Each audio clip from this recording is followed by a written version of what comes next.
नमस्कार भारतवासियों, मेरा नाम है विजय शर्मा और मैं हूं एक LIC का सक्सेसफुल एजेंट। मैं पिछले 12 सालों से LIC एजेंसी ले पे काम कर रहा हूं और बहुत ही अच्छे तरीके से अच्छी अर्निंग कर रहा हूं। और मैं यहां पे आज आपको बताना चाह रहा हूं कि आप भी किस तरह से LIC से जुड़ करके एक अच्छे एजेंट के रूप में आप काम कर सकते हैं। तो लीजिए शुरुआत करते हैं इस वीडियो की और बताते हैं आपको कि LIC भारतीय जीवन बीमा निगम की बैकग्राउंड और आगे का फ्यूचर क्या है।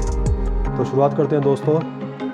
बीमा इंश्योरेंस उस साधन को कहते हैं जिसके द्वारा कुछ प्रीमियम देकर जो जोखिम होता है और दूसरा पक्ष जो बीमाकार या बीमा करता होता है, जिस पक्ष का जोखिम बीमाकार पर डाला जाता है उसे बीमाकृत कहते हैं। बीमाकार आमतौर पर एक कंपनी होती है जो बीमाकृत के हानि, नुकसान या क्षति को बांटने को तैयार रहती है और ऐसा करने में वह समर्थ होती है।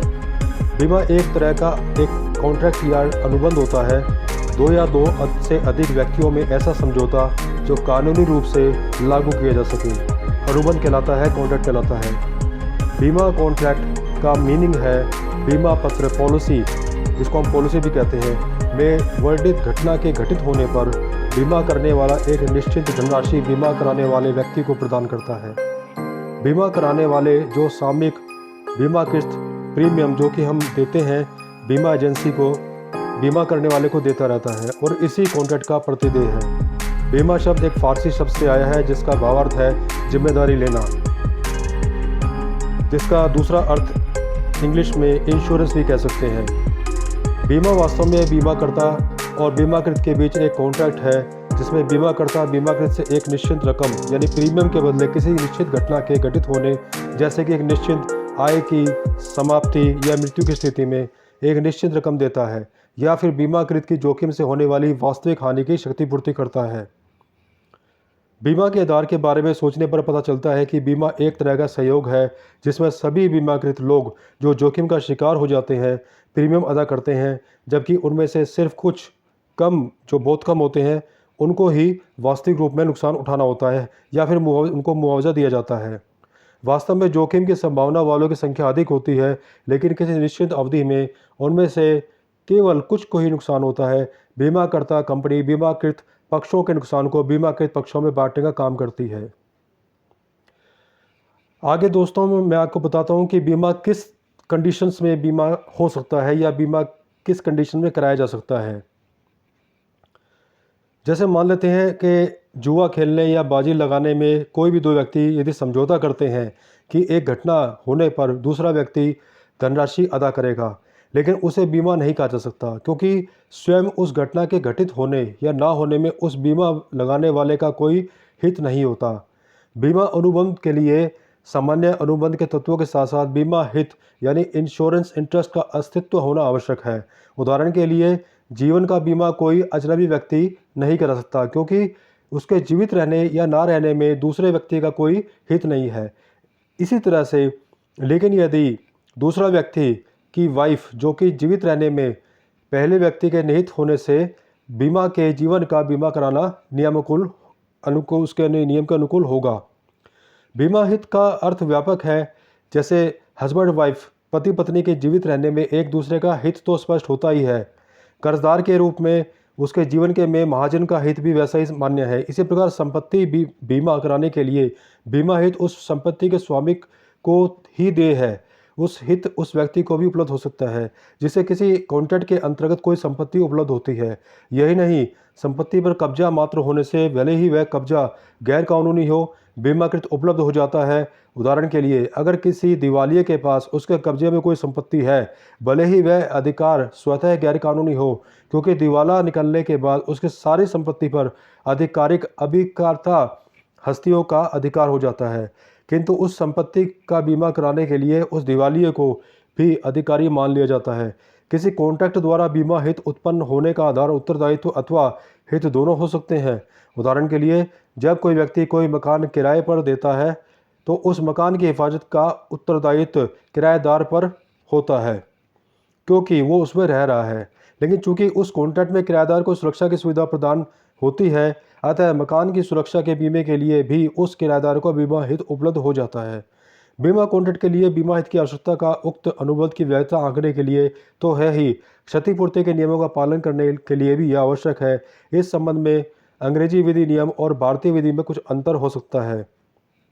बीमा अनुबंध का दूसरा प्रमुख आधार संभवतः निष्कपटता है, यानी कि ट्रांसपेरेंसी है। ये वो आवश्यक चीज़ें हैं जो दोनों पक्ष, बीमा कराने वाला और बीमा देने वाला, यानी कि बीमा देने वाली कंपनी और बीमा लेने वाला कोई भी इंडिविजुअल, बीमा विषयक सभी तथ्य प्रकट कर दें।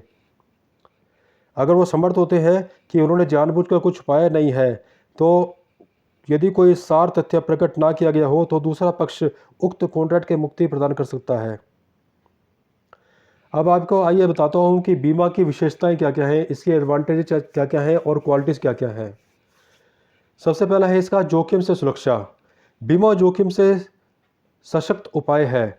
जीवन में व्याप्त सभी अनिश्चितताओं से व्यक्ति को चिंता मुक्त करता है। ये जोखिमें स्वास्थ्य, अधिकारों तथा वित्तीय साधनों, संपत्तियों से संबंधित हो सकती है। अतः इन सभी जोखिमों से सुरक्षा का एक उपाय बीमा ही है। जोखिमों को फैलाने का तरीका। बीमा में सहकारिता की भावना के आधार पर सबके लिए कार्य किया जा सकता है। समान प्रकार के जोखिमों से घिरे व्यक्तियों को एकत्रित कर एक कोष का निर्माण किया जाता है ताकि एक व्यक्ति की जोखिम समस्त सदस्यों में बांट दी जाए। असलियत में बीमा का जो मूल उद्देश्य है वो ये है कि किसी व्यक्ति, इंडिविजुअल प्रॉपर्टी, किसी भी चीज़ का बीमा कराने के बाद अगर उसकी अनफॉर्चुनेटली कोई क्षति होती है या उसका कोई नुकसान होता है, तो वो नुकसान जो दूसरे जो जिन्होंने बीमा पॉलिसी ले रखी है या जिनका दूसरे लोगों का बीमा किया जा चुका है, वो सारा नुकसान उन लोगों में बांट दिया जाता है। इस तरह से बीमा कंपनियां काम करती हैं। जोखिमों का बीमा बीमा जो जिन लोगों का बीमा हो जाता है उनको बीमाकर्ता का हस्तांतरण बोलते हैं, यानी ट्रांसफरेशन। बीमा में समस्त बीमित की जोखिमों को बीमाकर्ता को अंतरण कर दिया जाता है। बीमाकर्ता द्वारा बीमित को हानि होने पर निश्चित भुगतान कर दिया जाता है। बीमा एक प्रकार की प्रोसेस भी है जो पूर्व निर्धारित विधि से संचालित की जाती है। पहले बीमित अपनी जोखिम का अंतरण बीमाकर्ताओं को निश्चित प्रीमियम के बदले करता है। तत्पश्चात बीमा कर्तव्यता द्वारा उस जोखिम के विरुद्ध सुरक्षा प्रदान की जाती है। घटना के घटित होने पर ही भुगतान। बीमा में घटना के घटित होने पर ही भुगतान किया जाता है। जीवन में बीमा के घटना का घटित होना निश्चित है, जैसे व्यक्ति की मृत्यु होना, किसी विशेष बीमारी का ग्रसित होना, बीमा अवधि का पूर्ण हो जाना, या ऐसी स्थिति में बीमित को भुगतान किया जाता है। परंतु सामान्य बीमा में घटना के घटित होने पर ही भुगतान होगा, अन्यथा बीमा भुगतान हेतु उत्तरदायी नहीं माना जाता।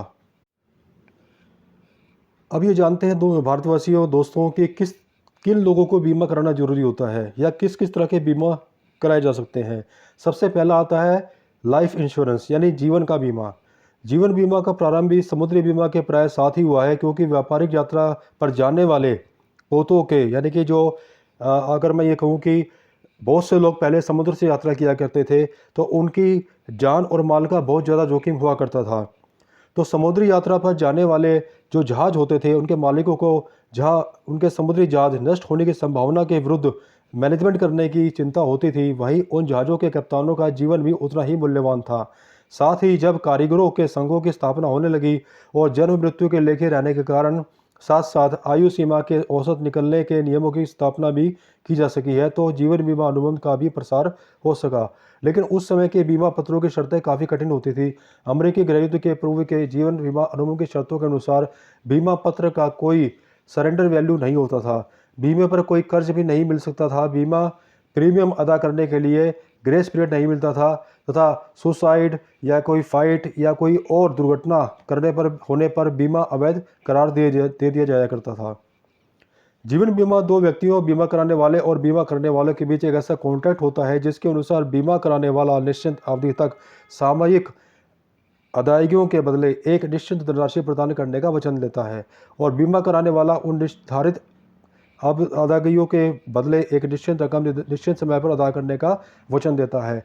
अन्य प्रकार के बीमा अनुबंधों और जीवन बीमा अनुबंध का अंतर यही है कि यह केवल मान्य जीवन से संबंधित है, और जीवन बीमा अनुबंध का प्रकार अथवा कुछ रूप में भी हो, उस मूल्य शर्त यही होती है कि अनुबंध के चालू रहने के काल में यदि बीमा कराने वाले की मृत्यु हो जाए या बीमा करने वाले बीमा पत्र पर लिखित धनराशि अदा करेगा। मृत्यु का कारण केवल दो स्थितियों में ही इस अनुबंध को समाप्त कर सकता है।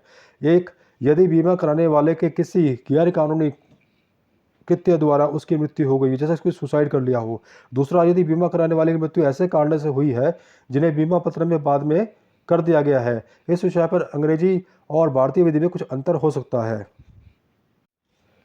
दूसरा हम कहते हैं दुर्घटना बीमा यानी एक्सीडेंटल इंश्योरेंस। दुर्घटनावश दूसरों की क्षतिपूर्ति करने का भार तथा दुर्घटनावश स्वयं अथवा स्वयं संपत्ति की होने वाली हानि। अमेरिका में इसे कैजुअलिटी इंश्योरेंस कहते हैं। इसे क्षतिपूर्ति बीमा की श्रेणी में रखा जाता है। भारतीय जीवन बीमा विधि में यह प्रकार स्वीकार्य नहीं किए गए हैं, वरन यहाँ का विभाजन जीवन बीमा या सामान्य बीमा में किया गया है।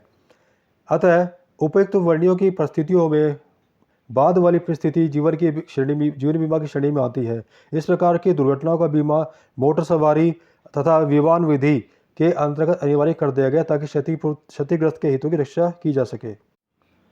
अन्य दूसरे तरीके के जो बीमा होते हैं दूसरी तरह के, उनमें जैसे आपका हेल्थ इंश्योरेंस, स्वास्थ्य बीमा, कोई गाड़ी या व्हीकल का जो ऑटोमोबाइल इंश्योरेंस इस तरह का, या प्रॉपर्टी इंश्योरेंस जैसे कोई मकान लेता है, घर लेता है, उसका बीमा।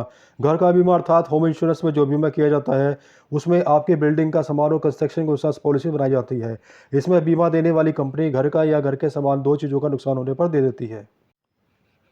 अब बात करते हैं भारतवासियों दोस्तों की जीवन बीमा करने की आवश्यकता ही क्यों पड़ी। एक्चुअली व्यक्तियों का जीवन अन्य प्रकार की अनिश्चितताओं एवं जोखिम जो रिस्क होते हैं उनसे घिरा हुआ होता है। उसे कुछ संपत्ति के संबंधित जोखिमें हैं जो कभी जीवन को जोखिम है अतः वह जोखिमों के प्रति सुरक्षा प्राप्त करे, इसी विचार से बीमा को एक आवश्यकता बना दिया गया है। वर्तमान औद्योगिक विकास का आधार ही प्रत्यक्ष व परोक्ष रूप से यदि बीमा कहा जाए तो कोई अतिशयोक्ति नहीं होगी। मनुष्य जीवन को तनाव मुक्त करने हेतु बीमा एक महती आवश्यकता बन गया है। निम्न बिंदुओं के आधार पर बीमा की आवश्यकता का अनुमान लगाया जा सकता है। जोखिमों के विरुद्ध सुरक्षा प्राप्ति हेतु